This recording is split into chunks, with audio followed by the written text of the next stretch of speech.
From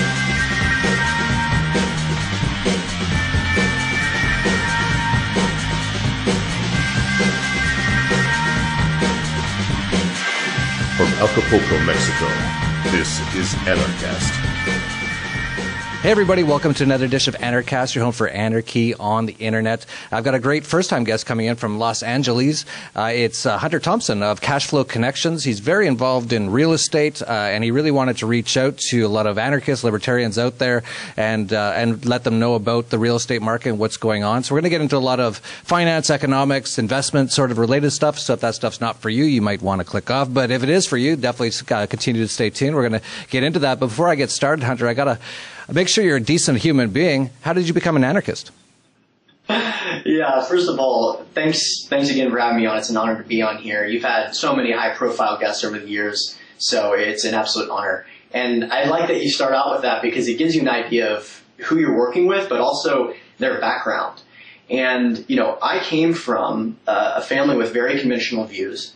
And when you come from a family with very conventional views about government and support of government programs, you're basically completely intertwined in that paradigm because when you go to school, particularly public school, you're being taught by people that you perceive as a young person to be experts in those fields. So things like history, for example.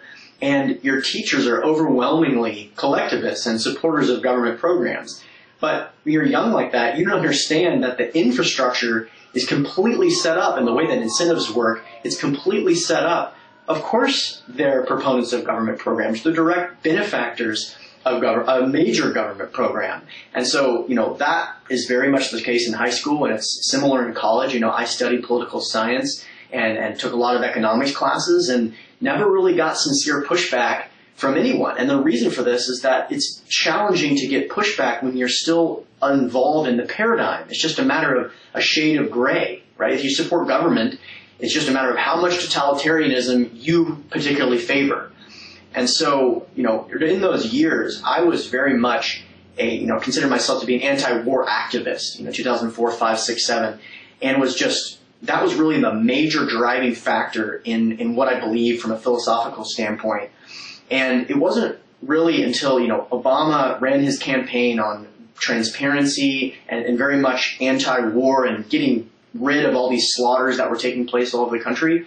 And when he won and not only failed to deliver that, but did very much the opposite and went on to bomb 7 countries and expand the debt and expand the surveillance programs and pursue whistleblowers, that was really eye-opening, but it wasn't anything compared to the lack of reaction, the total silence of the political left. And this is when I realized this is just a sports team that people are rooting for. It's completely unrelated to the functionality of what's taking place. It wasn't until right around that time, I'd say, someone put forth a philosophy or an ideology or a question that was really, really important to me. I've been looking for questions like this my whole life and made a lot of common sense, and I'd never been exposed to it. And when you find yourself getting confronted with an idea that makes a lot of sense that you've never been exposed to, it's almost exclusively because you've been intentionally lied to and misled up until that very moment. And the question was, how is war funded? How is it that governments have an endless amount of blood to pump through the military-industrial complex? And, of course, the answer is a result of taxation and central banks. And that's when the spiral really started to unwind and eventually, letting go of that entire paradigm of governments and coercion and violence, basically.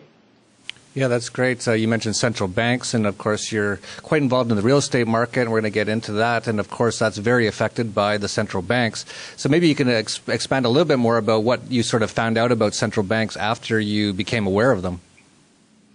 Yeah, well, I'm a proponent of the business cycle. And I think that the cycle of things, particularly in real estate, it's a cyclical business, right? All financial assets are relatively cyclical, but particularly real estate. And the timing of the market and the timing of the expansions are also really important too, not necessarily because of the time, but the mindset that goes along with the way that as expansions increase, people become more accustomed to things, and as the Fed increases and decreases its interest rates, the financial assets change. I mean, Ethan Pinner recently was on a podcast that I host, and he's probably the most knowledgeable person on this topic, and he said, interest rates are the single most important determinant of all financial assets.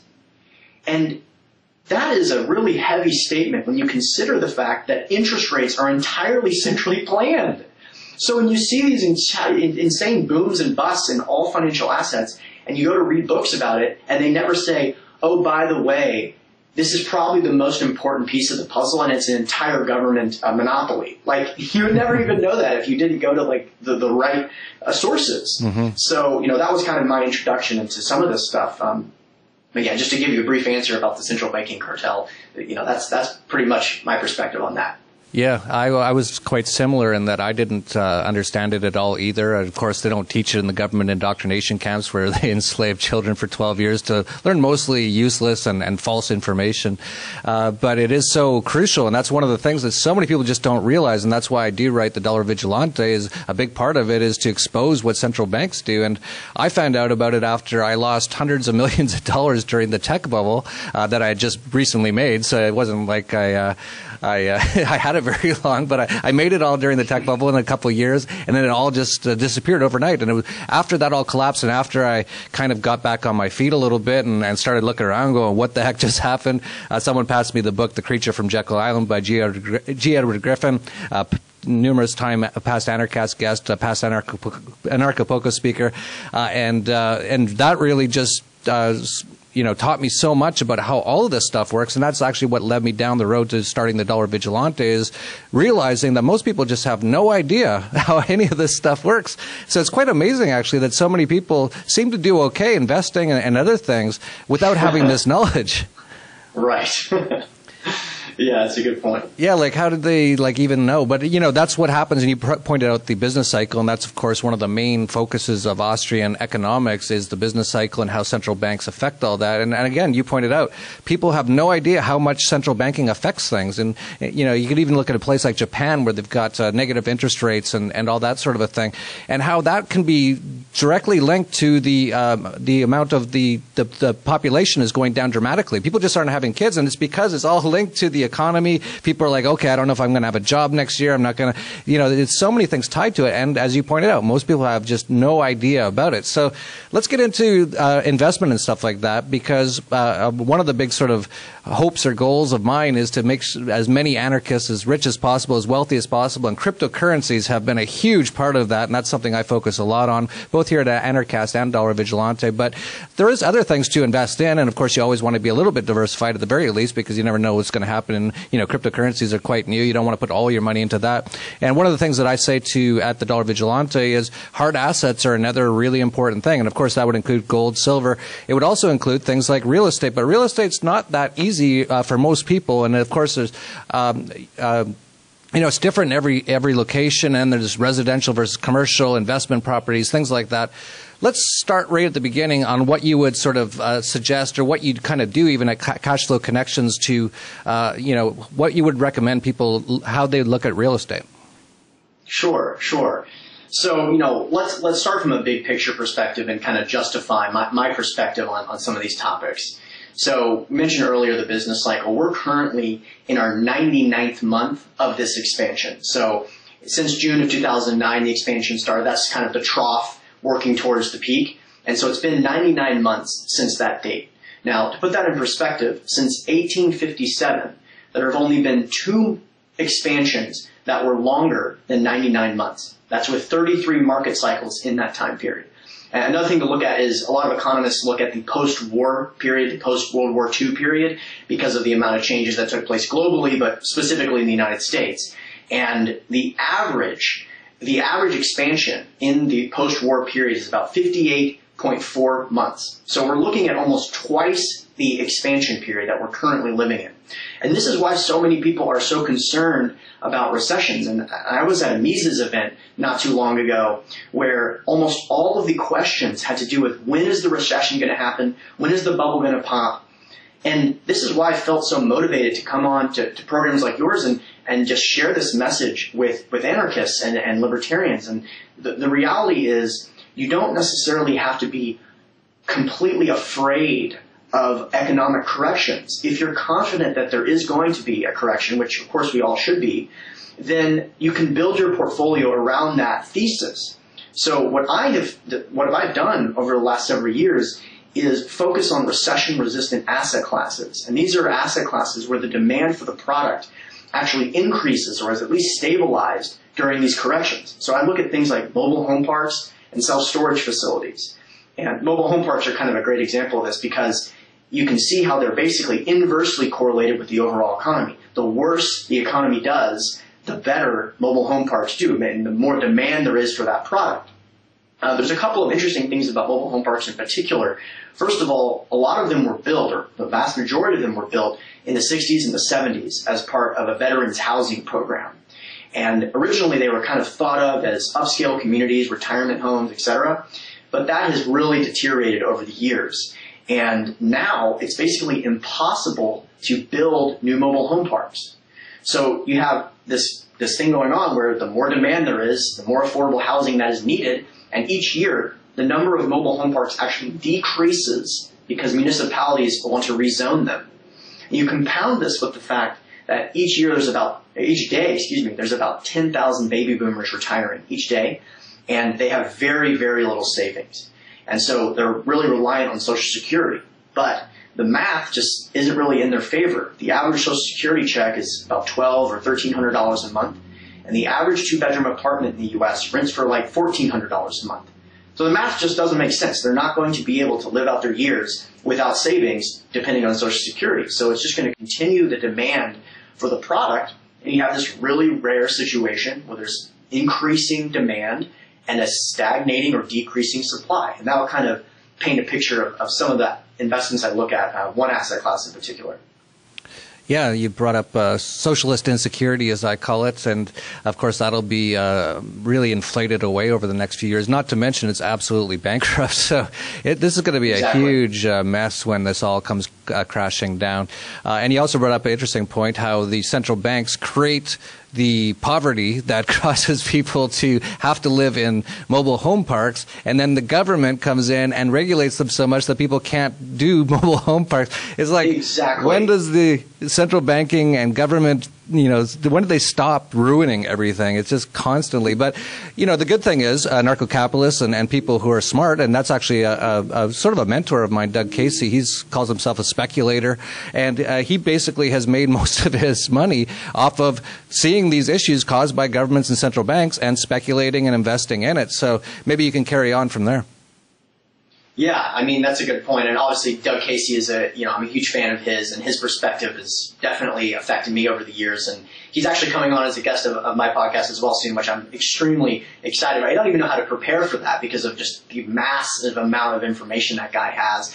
But to answer your question, when are they going to stop? Never. They'll never stop. And the reason is that their incentives are so far aligned. People are always interested in, and to see that housing prices increase and the whole rent is too damn high movement. Well, look at the way that politicians' incentives are set up. It's impossible to get reelected if people's houses are underwater. And so the only incentives they have are to keep house prices inflated. And what mechanisms do they use to do that? Well, they have a combination of debt and regulation and interest rates. And all of those movements they've just combined them to get themselves more control via regulation and then use debt and interest rates to inflate prices. And so, of course, interest rates are going to be low, and of course, asset values are going to be high. And so again, I try to see the way the system is set up and then take advantage of it via the investment portfolios that we build. That's great. Let me ask you sort of like a side question here, but it just came to me and I think it's really important, is to ask you, do you see a lot of real estate bubbles in the world today? Yeah, that's a good question. It is, it's hard to me to make a blanket statement because it's not as clear as it was. To be honest with you, the mindset of a lot of people changed significantly in 2008, which made this recovery much less inflated. Capital markets are probably one of the most important driving factors, access to debt, and those capital markets haven't really, on a national basis, haven't really gone full-blown retard mode yet. There's a couple of markets that I wouldn't touch at all in any asset class. Phoenix, for example, is incredibly hot. There's a company that we're just doing due diligence on. They bought a property for about $12 million.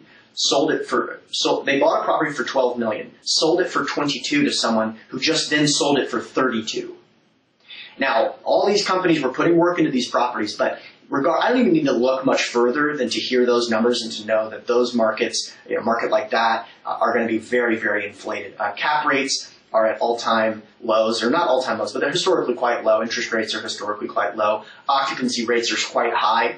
So it's hard to make the argument that we're not in the late stages of something like multifamily in particular. But I love multifamily. I'm willing to invest in multifamily at the right time in the market, with the right investment thesis.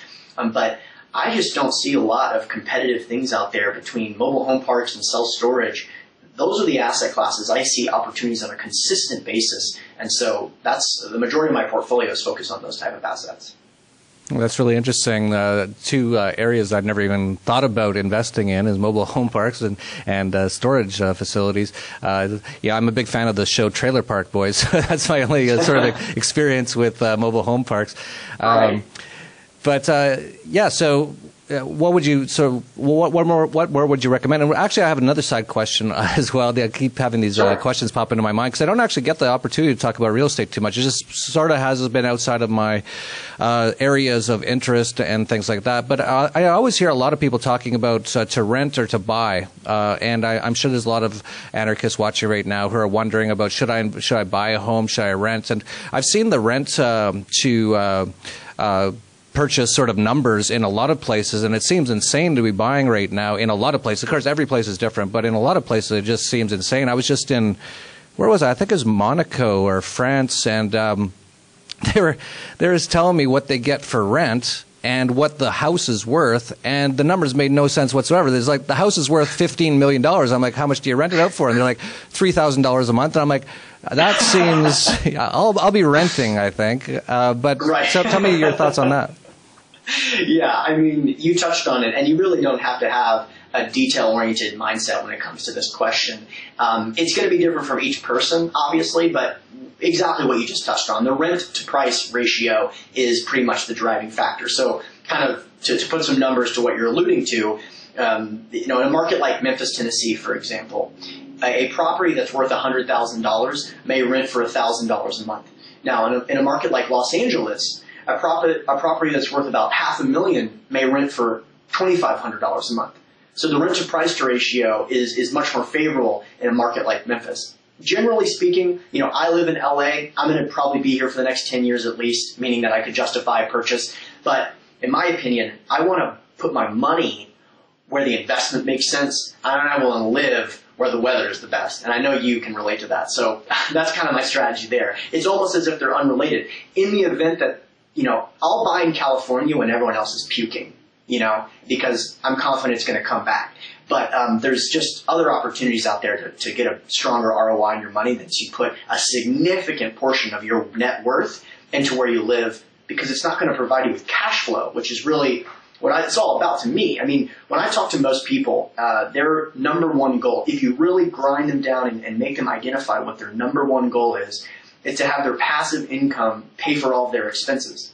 And so I look for investment vehicles in which that is the most direct relation in terms of the result. And so hopefully that answers your question. I don't know. Yeah, and of course I live sort of that permanent traveler, prior taxpayer, PT sort of lifestyle, which is absolutely the best. I got to recommend it to absolutely everyone. I love how great it is. I make most of my funds on the internet, so I can live anywhere. I live in places like Acapulco is still so cheap to rent. Actually, not to buy as much. That's interesting as well. But to rent, it's ridiculous. This house I'm in right now is in one of the nicest neighborhoods. You can see my view here. It's amazing. It's phenomenal. It's like 6 bedrooms. It's it could be in like a rap video almost. It's almost that good. $1,500 a month is my rent. And then, of course, maids are like $12 a day, drivers, cooks. So really all in for, I basically live in a 5-star hotel with everything done for me for under $3,000 a month. So that is great as well. But of course, not everyone has that opportunity. They do have to stay near where they're living and things like that. Sure. So one of the questions about what you invest in, it seems like you invest more in commercial than retail real estate. Maybe you can talk a bit about more about why you do that. Yeah, so I mean, there's obviously been a significant change in the retail space. And now, just to clarify, when you say retail, do you mean things like shopping centers, et cetera? Actually, no. I'm kind of not. Okay. I actually meant just I was thinking about like just residential stuff like that. Yes. Right. Okay. Cool. Yeah, that makes sense. To me, it's because of the fact that there is a significant amount of math involved in commercial. People think of these as investment vehicles, and it's very straightforward. Now, it can be very complicated, which can add some value add potential, but at the same time, the complications allow for there to be a significant discrepancy between a sophisticated operator and a mom and pop operator. So with residential, it's really straightforward. You have a property, it's rented. Is it rented for a market rate or not? With something like self-storage, it operates much more like a fully functioning business. So each line item, if you think about it on Excel, each line item can be completely optimized. I'll give you a couple of examples. So with self-storage, we have a relationship with U-Haul, and we can purchase properties based on their in-place income. And then once that property is purchased, we call our contact at U-Haul and allow them to park 14 to 40 trucks on the facility. We don't buy the trucks, we don't maintain the trucks, we just allow them to park their trucks on the facility, and we rent out those trucks and get a commission from U-Haul for facilitating the transaction. Now, I personally invest in properties where that one line item has gone from $0 a month to $3,500 a month directly to the bottom line.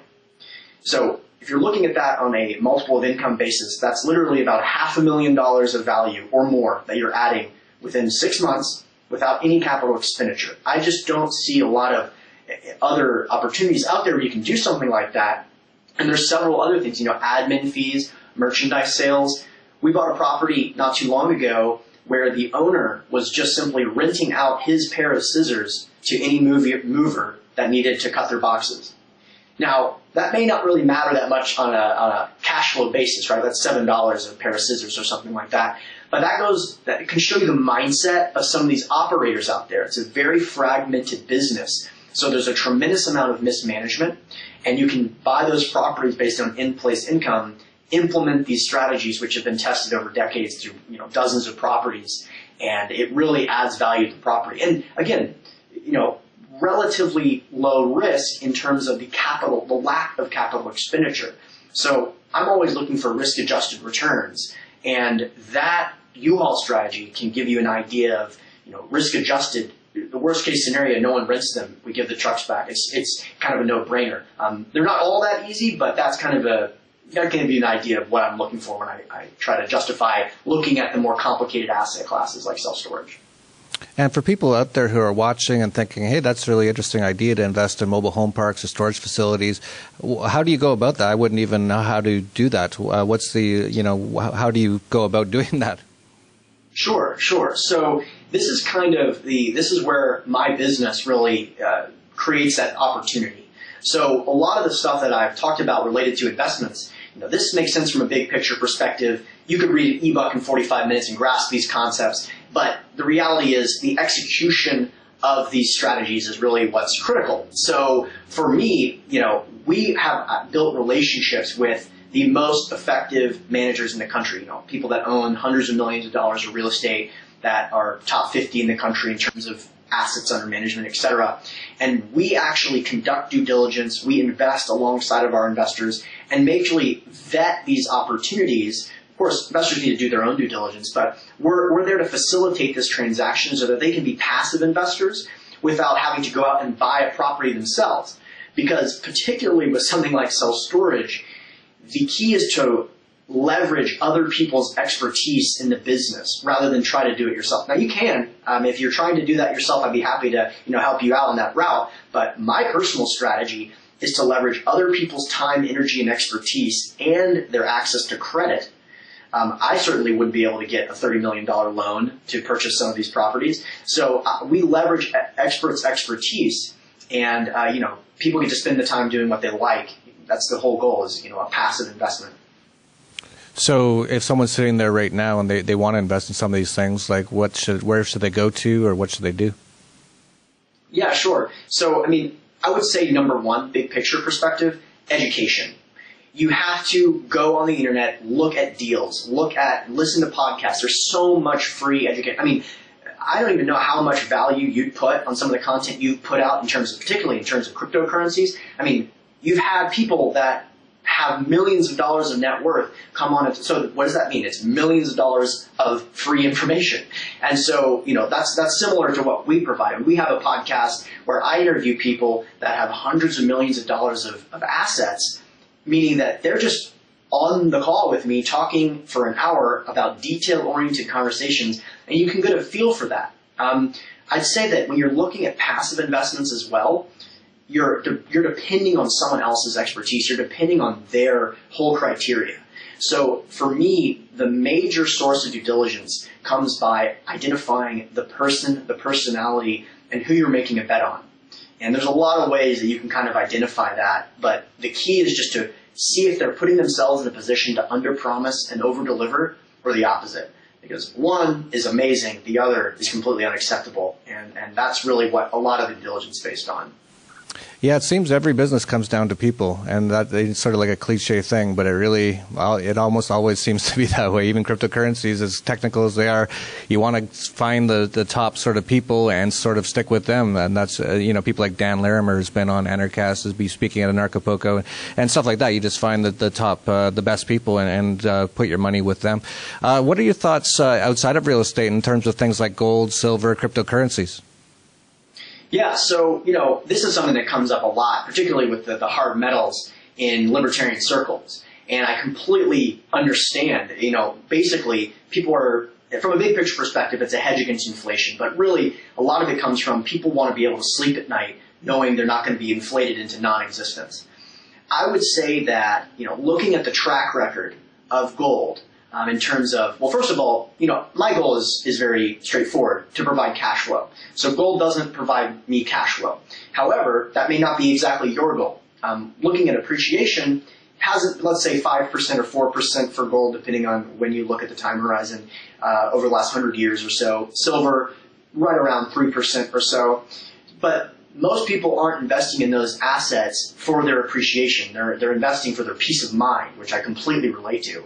I would say, and this is something that I like your perspective on, a lot of the reason I think gold has value is in the event of some kind of currency crisis. So when I look at that, I think if all went to a complete Nonsenseville, how long would it take for entrepreneurs to be there to solve this problem, no matter how the size? So let's say there's a natural disaster or a currency crisis, etc. I would say that maybe 3 months, maybe 6 months if you want to be extremely, extremely conservative. So, if you want to have gold, I think having 3 to 6 months of expenses makes a lot of sense. If you want to have silver, something similar. In terms of cryptocurrencies, this is something that I have recently been really interested in and had an interview with Carter Thomas on not too long ago. And, there's a lot of opportunity. It's probably the most exciting opportunity in our generation. So I'm not an expert in the field, but I know that it's something people should be looking to, especially if you have a large portfolio and you want to have some speculative investments in those type of asset classes. Yeah, absolutely. So yeah, like I said, it's good to be diversified. And gold, silver, Bitcoin, real estate, things like that, they're all hard assets. That's what I like best about all of them. I don't want to be invested in banks. I don't want to be invested in currencies. If anything, shorting the currencies, shorting the markets is more what I do. And then, of course, there's things like gold stocks. So is there anything else that we didn't cover that you wanted to get across to people today? Yeah, sure. So, again, like I said, education. There are always going to be opportunities out there. I mean, I can tell you just a brief story. When I started getting into the space, it was at one of the most exciting times to invest in real estate in the history of the United States, right? I began investing in stocks seriously in 2008, pursuing real estate in 2010 or so. And everyone around me was saying, this is a once-in-a-lifetime opportunity. Close your eyes, spray and pray, and it's all going to turn out great. And the people that were telling me that, I have no contact with those people anymore. And that's not the way to build relationships. You want to find people to make a bet on that are slow and steady wins the race. And you want to build your network and your education level up so that you know what to look for to take advantage of the opportunities in real estate. So the crazy thing about this is that right now, today, we have deals coming across our desks that are better than the deals we saw in 2010. And the reason for this is that the network is so sophisticated, so intertwined, and we're able to get access to these off-market transactions so that the deals are actually better than they were back then, even though prices were so deflated. And the combination of that and the teams that we work with. So if anyone's interested in learning anything about the investment space, not just real estate, make sure that you're getting your information from people that you have a good gut feel about, that want to build a relationship for the long term. I mean, I want to work with 10 people for the rest of my life, right? And that would be a perfectly fine business. If I had 10 of the best groups in the country and I could just work with them forever, that'd be totally fine with me. So I'm looking to build long-term relationships with sponsors and investors. And for anyone interested in those topics, that should be your strategy as well. That's great. So do you have a website, or how can people find you? Absolutely. So if you want to check out the site, it's cashflowconnections.com. We also have a real estate podcast on iTunes, which is Cashflow Connections Real Estate Podcast, conveniently enough. And for libertarians out there, there's a couple of great episodes. The one with Ethan Pinner is all about interest rates. You'll find it fascinating. He is credited with inventing the commercial mortgage-backed securities in the 80s. So he's a complete monster in the business. So those are a couple sources. And you can always email me at any time at hunterthompson@cashflowconnections.com. That's great. And as you pointed out, it is important to find people that you have just a good gut feel about. And of course, if you are a voluntarist, that's always a very good sign. Not always the 100% on that. There's obviously some voluntarists that you probably don't want to hang around too much with out there and things like that. But I always find that's a really good starting point. At least you have this, okay, this person's on the same general level as me. And then, of course, when you go down the road on it, you get into Austrian economics and a lot of things that most statists and most people who have gone just to the government indoctrination camps have no idea about. So we'll put the links to all of Hunter's stuff down below. I'd like to thank him for coming on. And if you like this video, please like, subscribe, share, and get this information out there. And that's it for Anarchast, your home for anarchy on the internet. Peace, love, and anarchy. In a world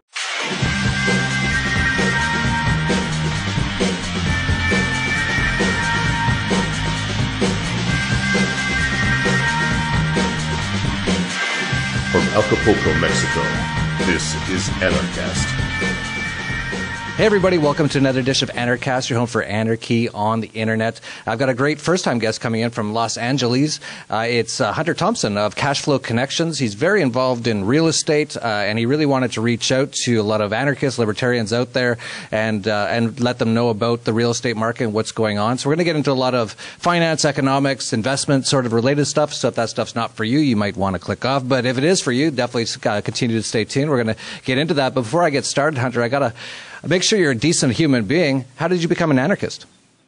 Yeah, first of all, thanks again for having me on. It's an honor to be on here. You've had so many high-profile guests over the years, so it's an absolute honor. And I like that you start out with that because it gives you an idea of who you're working with, but also their background.